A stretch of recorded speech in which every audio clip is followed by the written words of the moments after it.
66% of their voters vote yes.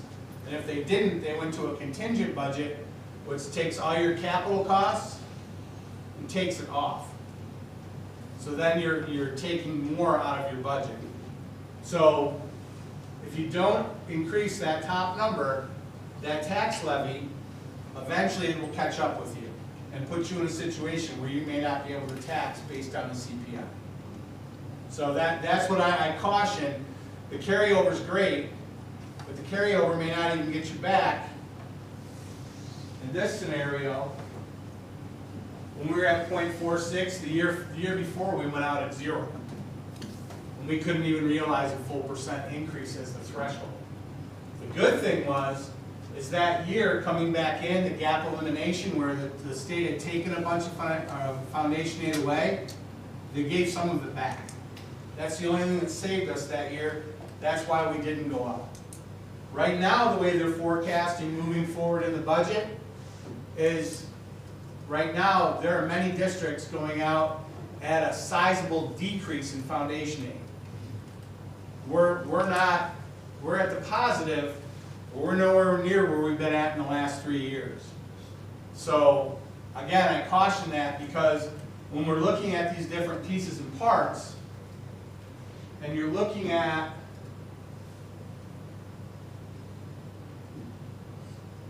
where we know we have contractual costs that are associated with people, and they're going to go up every year, and we know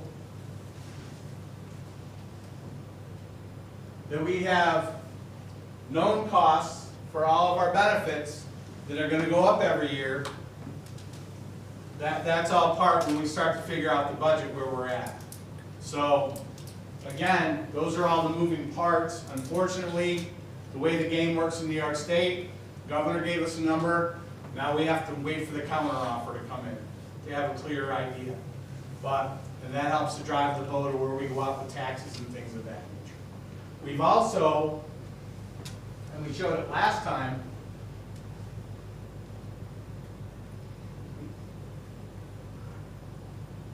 when we haven't gone out, we've gone out at 0%, and I could add to this slide and show you how much we've used in reserves.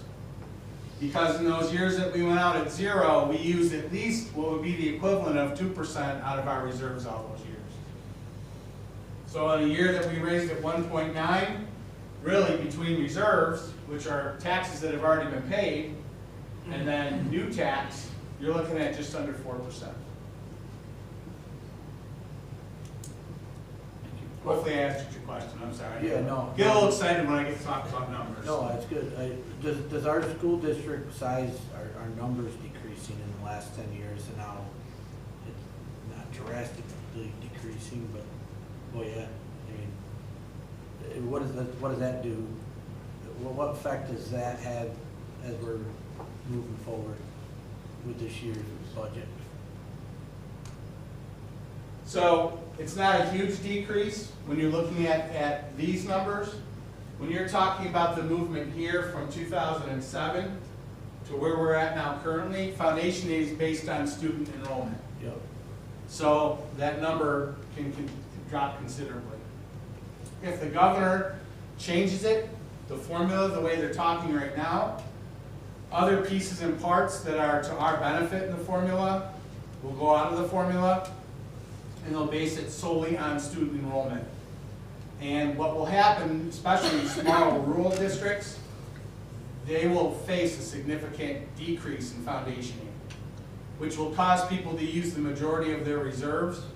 And in that case, if people don't have reserves, it forces consolidation. And that's essentially across the board. When I first got into this job 11 years ago, that was the talk across the state. The governor at that time was trying to force districts that had under 700 students to consolidate. The way that they did it was through gap elimination by taking away the foundation aid, which then caused people to use reserves. So fortunately at that time during gap elimination we had sizable reserves to use. Any other questions on this?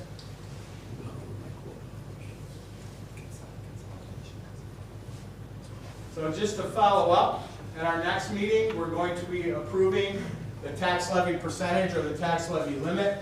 That will come to folks for BOE approval through a resolution. Any other questions or thoughts on this? So as of now, you're thinking we don't need to touch our reserves?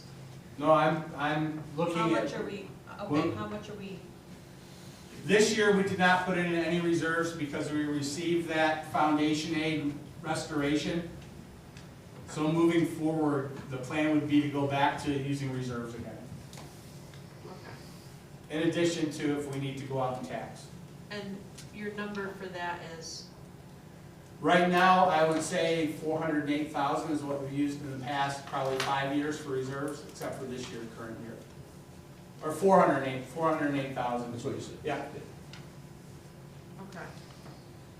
With next year going, being along the same lines? So we didn't use it this year, but yes, next year we would use that. Right, that's it, right, Yeah. this year, right.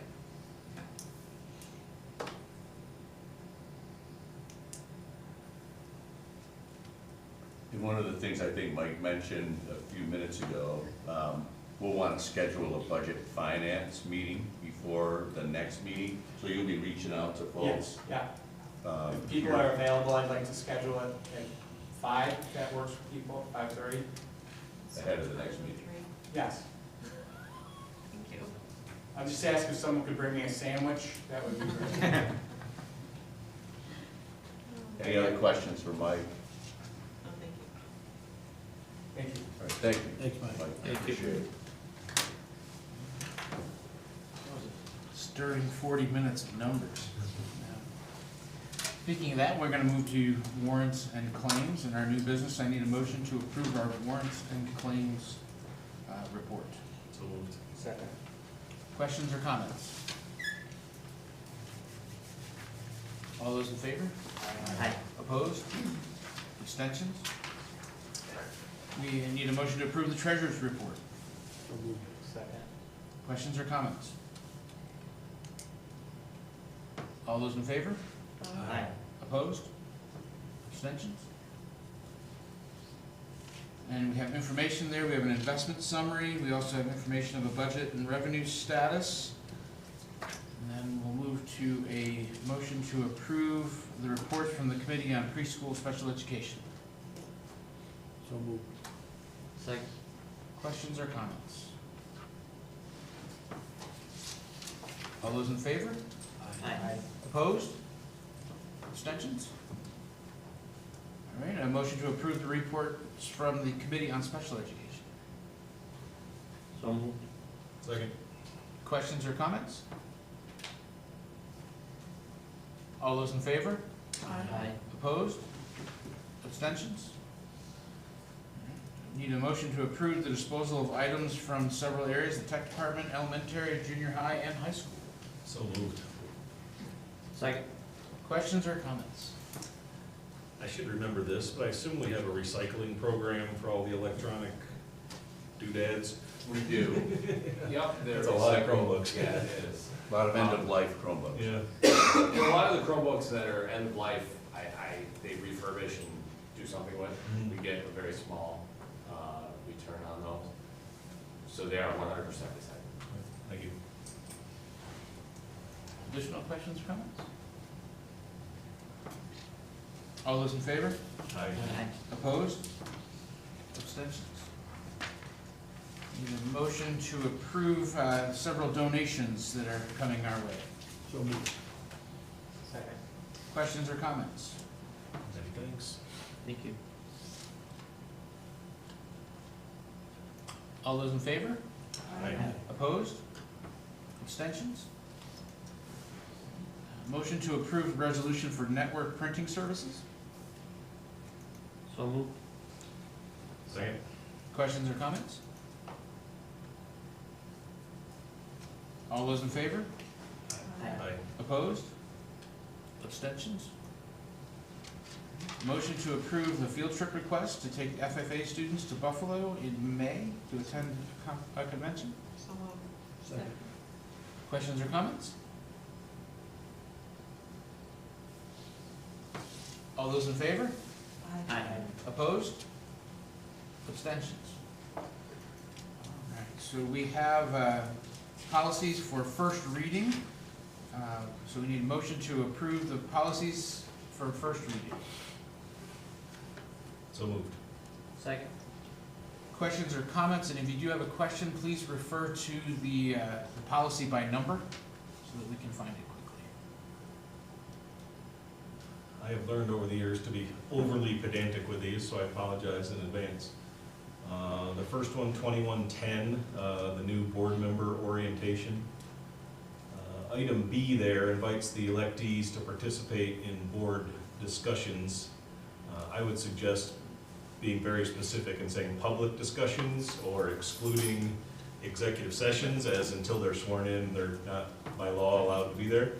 So sometimes we get tripped up on the wording here and there. Yeah, in a prior iteration of it, it did specify that that they would be involved in executive sessions. Yep. And we took that out in this draft, but we can look at it and see if there's further definition we can put to it. Oh, Okay? sure. Okay. Yeah, these are all suggestions, because I really don't know what I'm talking about. No, that was a conversation we had at the meeting Yep. about why we were taking that out of there. So Yep. if we can make it a little more clear, that's fine. Additional questions, comments? You want me to move on to the next one? This is the time, this is what we're doing. Monopolize the commentary No. here, but 3110, the media municipal government policy. The third paragraph states that all statements of the board will be released through the office of the superintendent and/or the district clerk. We have been blessed over the years that the board clerk and the district clerk is one and the same, and is wonderful and does a great job. There may come a case where a future board and a future superintendent and a future clerk does not have that same kind of relationship, and the board may want to release a statement that does not go through the superintendent and the district. Just something to think about. It's not unheard of around neighboring districts that occasionally the board and the superintendent are not walking in lockstep with those kind of media releases, so you might not want to hem future boards into that, but just something to think about. Maybe release it through the board clerk, since the board clerk and the district clerk might not always be the same. Look at that.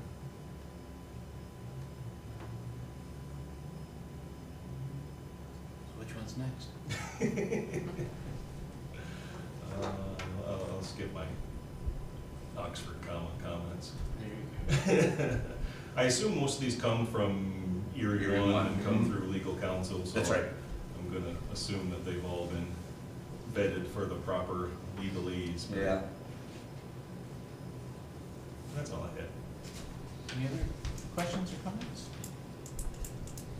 We'll get these for a second reading at the next Yeah. meeting, so Yeah. this is exactly the time to go through.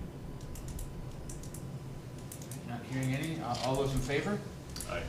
Opposed? Abstentions? Next piece is a motion to approve our new workplace violence prevention program statement.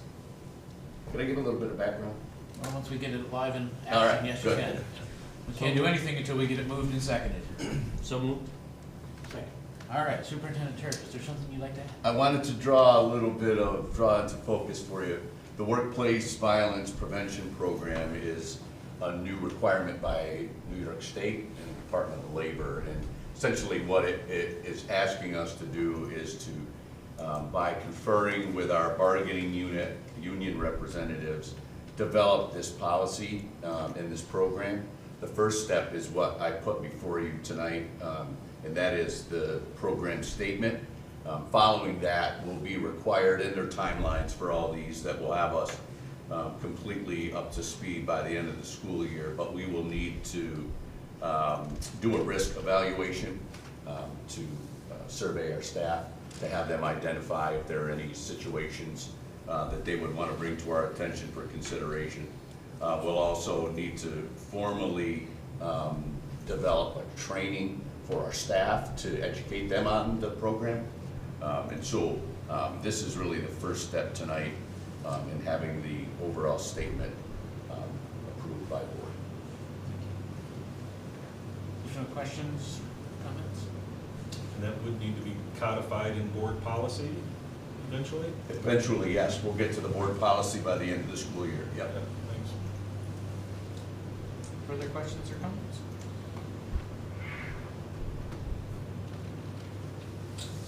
All those in favor? Aye. Opposed? Abstentions? Motion to approve personnel as recommended by the superintendent. So moved. Second. Questions or comments? So all of these coaches apply every year, like it's put out, Yep, it's an Every annual year. appointment. I didn't see, boys lacrosse. Because they haven't finalized that yet. So we'll bring it to you next time, or as soon as they finalize it, whether it's next meeting or the meeting after, but they hadn't finalized all those appointments yet, so I didn't want to bring just some of them, we'll bring them in one group. And there's no female coach for junior high track. The coaches that we're appointing are the ones that have been identified so far. When we complete the roster, we'll bring the rest.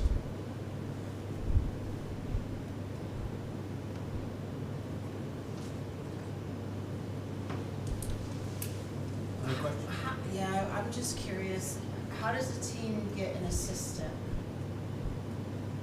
Or maybe it's just not all listed on here, but like, how do some teams have a head coach and an assistant? Is it based on numbers? Is it based on the sport? What is it based on? Like, where do we read about that? There are a number of factors. One is the number of athletes, but then you look at the level of contact that is taken into account as it relates to the sport. Obviously, a more contact-filled sport requires more oversight on the part of our coaches.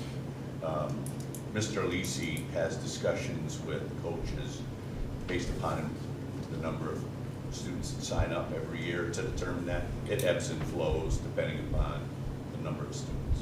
So, my question is when they're off-site at a competition, there's always more than one adult on that bus in case a coach has to go out to the hospital, or if something happens, there's also somebody else that rides the bus? I'd have to look at that information and get back to you before I answer it. Okay.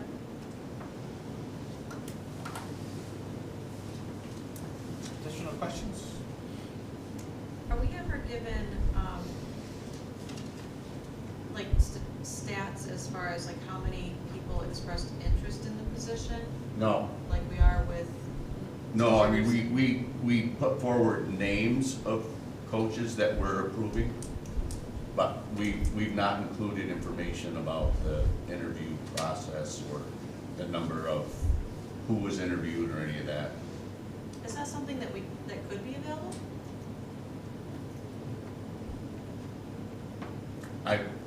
I guess if the board wants to get involved in the interview process, we I could. just think it comes up a lot, oftentimes. But we when can't have discuss conversations. personnel with anybody in the public, though. I recognize that. I'm saying for future, could we get just a summary as far, just like we do with when we're approving a regular instructional position that we approve, or, we interviewed X number of qualified, or so many candidates applied, so many of them were qualified. That's, I guess, what I'm looking for. I'm not looking for like That would be great. nitty-gritty, just a summary, Yeah. just to kind of know. Let's do this, why don't we discuss that in executive session, if that's something that the board would like us to provide, we can talk about the best way for that to look, so that we can get the full board what you want. Thank you. Okay, you're welcome. Further questions or comments? Thank you for reminding me we have unified basketball, and it's awesome. It is great. Anybody else? All those in favor? Aye. Opposed? Abstentions? All right, I think that moves us to informational items. Yes, and we've got a whole host of fundraising updates for you from the intermediate school. We've got an intermediate junior high staff basketball game that should be rip-roaring fun on March the 15th. At the junior high, we've got a Battle of the Books, which is always a nice event on the 14th of March. At the high school, we've got casino night on the 8th of March. Science Honor Society is doing a STEAM night on the 22nd. The class of 2026 will have their semi-formal on April the 13th, and the International Club selling some chocolate pizza. Yes, Always- I love that. Always Okay. delicious. Have we done chocolate pizza in this district before? I don't know that. I have if not we- seen it before. Well, put it this way, if we have, I've never taken advantage of it, so I would doubt that. I usually don't miss anything with chocolate related Their to it. product is outstanding. It's a local company and their product, they have wings. The peanut butter wings are Yes. by far the best. I've heard about this more in the last 2 weeks than ever before. It's been amazing. Mrs. Yacobo is very familiar with it. I was really happy to see us doing a local. Yeah, word is spreading for sure about the chocolate pizza sale. My birthday's coming up, so if any of you would like to buy me any of the peanut butter wings, I'm happy. A solicitation aside, let's continue with the I was gonna informational keep us item. moving if I can. Don't spend more than $75 on it. All right, BOCES board member nominations. This was just for your information because, you know, that we share the responsibility of having one of our board members serve with the Cortland City School District. And Christine Gregory is a board member from Cortland, will be doing it again next year. And so there's no action needed by our board if that's the case. So that's why it's there for informational purposes. We tend to share that. The idea was that it would be we would alternate, but when Luke was on the board before, how many straight years did you do it, Luke, before you were relieved of your I did 2 responsibility? terms, but Homer held that seat for more than 2 decades. Yeah. In total. And yeah, just because there's so many new faces here, OCM BOCES has 11 board seats. They divide them up by district through an unwritten agreement. There's nothing that says they have to, but they always have over the years just by agreement. And then Homer and Cortland have the same thing, an unwritten understanding that we'll take turns with that seat. Yeah. Homer had a really long extended term, and now Cortland's there, so who knows when the pendulum will swing back the other way. But what I would say though, as we move forward, if any of you are interested in serving on that, we would then reach out to Cortland and let them know and have the conversation about, is it time now for Homer to take over from, this will be the second year, right? That Second term, second yes. term, yeah. So keep that in mind, but that's just for informational purposes for this next school year. And lastly, the 2 teachers of Spanish, Mary Henderson from the high school and Alyssa Piazza from the junior high, are looking to create a National Spanish Honor Society. If you remember, we just had started a French Honor Society before, and now they're proposing that we do that, and we're happy to accommodate. Will we dissolve the international club? Say again? There's a, 2 different things. oh my God. Yeah. That's all I have. All right, thank you. We didn't have anybody sign up for Community Voices, but anybody wishing to be heard? Song, dance, interpretive dance, anything? Okay, nobody's coming. Do not have any board committee reports, but it looks like we have a handful of district committee reports. We do. We'll start with safety. Mike, did you want to update? Sure. Safety had met last week. Just some of the highlights, we had discussed the current capital project safety. We had a discussion revolving around last year's active shooter tabletop, where we discussed radios, of which we are no longer going to wait for the county to provide for us. The district is going to purchase those. We also talked about reunification and evacuation areas for drills. And also talked about where we should be as far as looking at a purchase or getting quotes for ballistic film on windows. Again, that came up again as part of the discussion. So we are going to reach out to Armored One to do so and to see after phase 2 of the capital project, the bids came in just to see where we're at with the project and bring that to facilities to have that discussion after phase 2 bids. Mike Bonville, who's our new safety coordinator, took over for Kelly Niche, talked about door decoration protocols in the buildings, again for fire safety. Mr. Chirk talked about our workplace violence prevention program, and we had talked about, again, BOCES and NYSER, our insurance agency, are putting on a theatrical and performing arts risk management seminar. Because, of course, they offer it while everyone's teaching. They did just reach out to me this week, and they are going to provide notes and a taping of that seminar so we can provide it for our folks. So our next meeting will be coming up in May. Any questions on safety? Thank you, Michael. Yep. Next, we have social emotional learning. Mr. Moore and Mrs. Hammis had their meeting earlier today, as a matter of fact, and wanted to bring us up to speed with what was discussed today.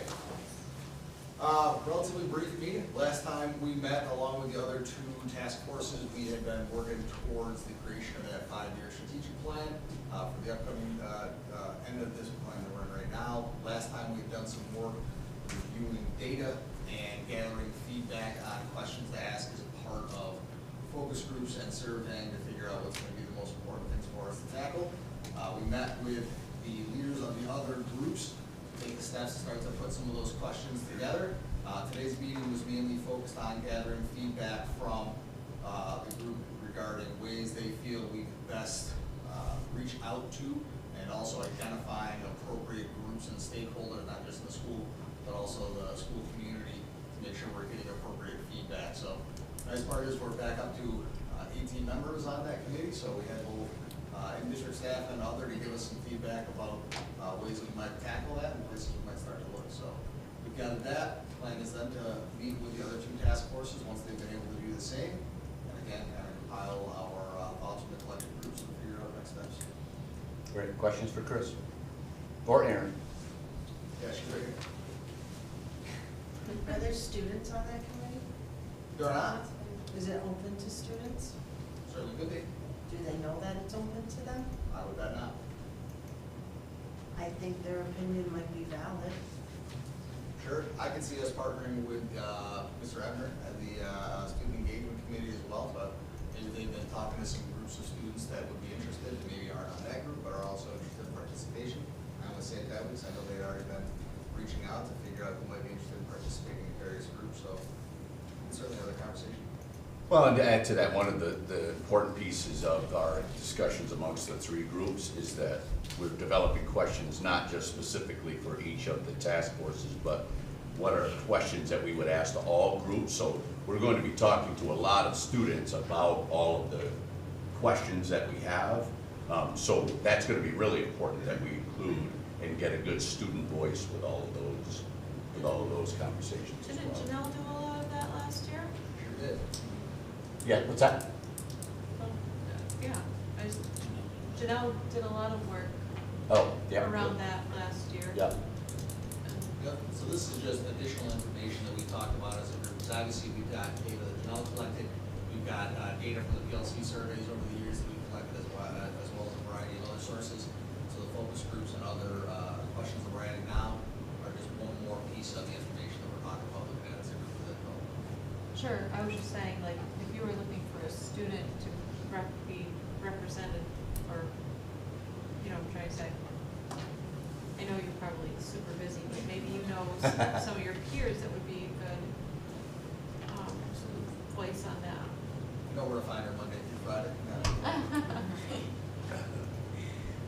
Any other questions for Chris or Aaron? All right, thank you. Appreciate it. The last one is student engagement. Yes, for the record, Janelle is taken at the moment. She's the Student Engagement Task Force, among other students that attend our meetings. So, we met on January 30th. Part of our task that particular day was to finalize the 3 areas of our part of the next strategic plan, which include ensuring all learners are meaningfully engaged in the in-classroom learning, that's 1. 2, that all learners are exposed to opportunities to participate in out-of-school activities. And 3, this is a slight change from the current strategic plan, are provided an opportunity to have a voice and choice in their learning and in student life. So we've kind of broadened the scope of the current strategic plan to have a more wide net as far as what we're going to try to ensure, what we're going to try to measure. So those are the 3 focus areas of the student engagement piece of our strategic plan. We looked at trying to better define what engagement is, and we're going to solidify this at our meeting on Thursday. But so far, talking around the room, including the students that attended, really looking at the energy and effort students put into those things, right? That's what engagement means. If you're inputting energy, you're putting forth effort, that's engagement. So we're going to look at that. We spent the majority of the time looking at potential questions we could ask our focus groups under those 3 areas. Trying to come up with a question that gets to the heart of our learners meaningfully engaged in their classroom learning. What questions would you ask around that focus area? And we did the same thing for opportunities to participate in out-of-school activities and having a voice and choice in their learning and student life. Our next meeting will be Thursday.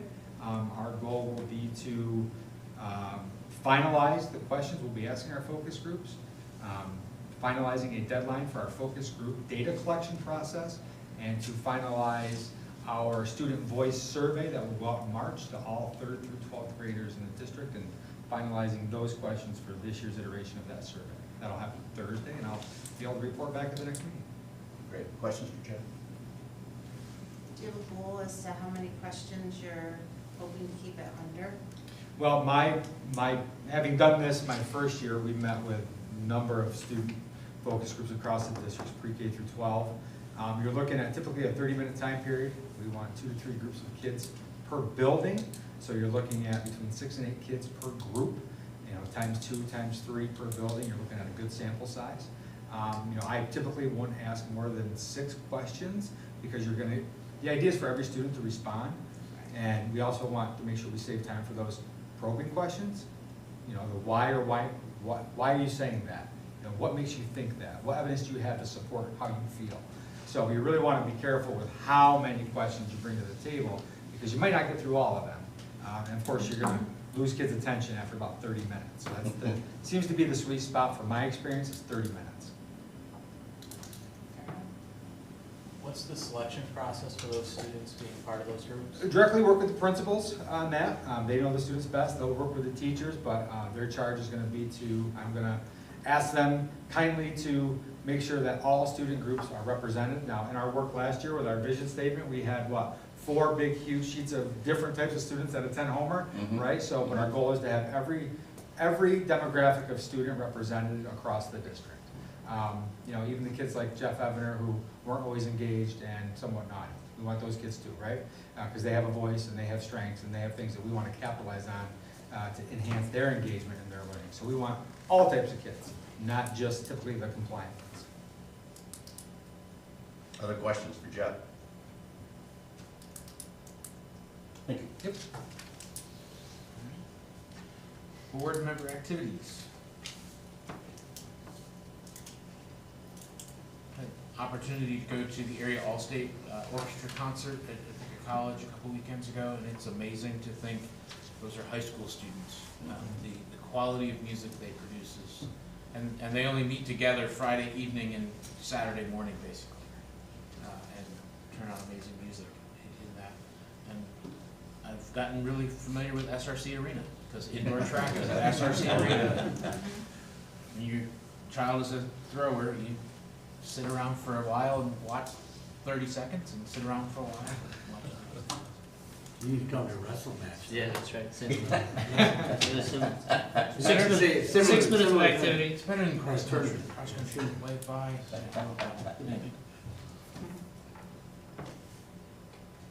Got to see Shrek the Musical, which was cool. And we were in the SRC Arena this weekend as well. So, yeah. It's a nice building.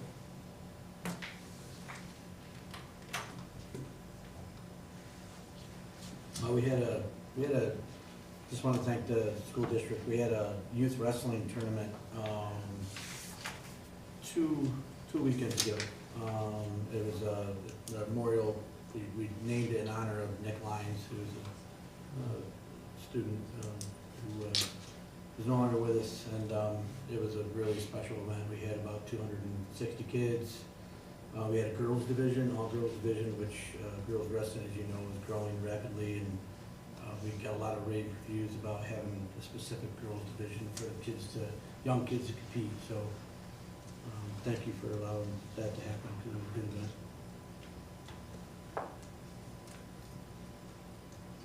Upcoming events, Superintendent. Yes, next week we have our winter recess, middle of February already.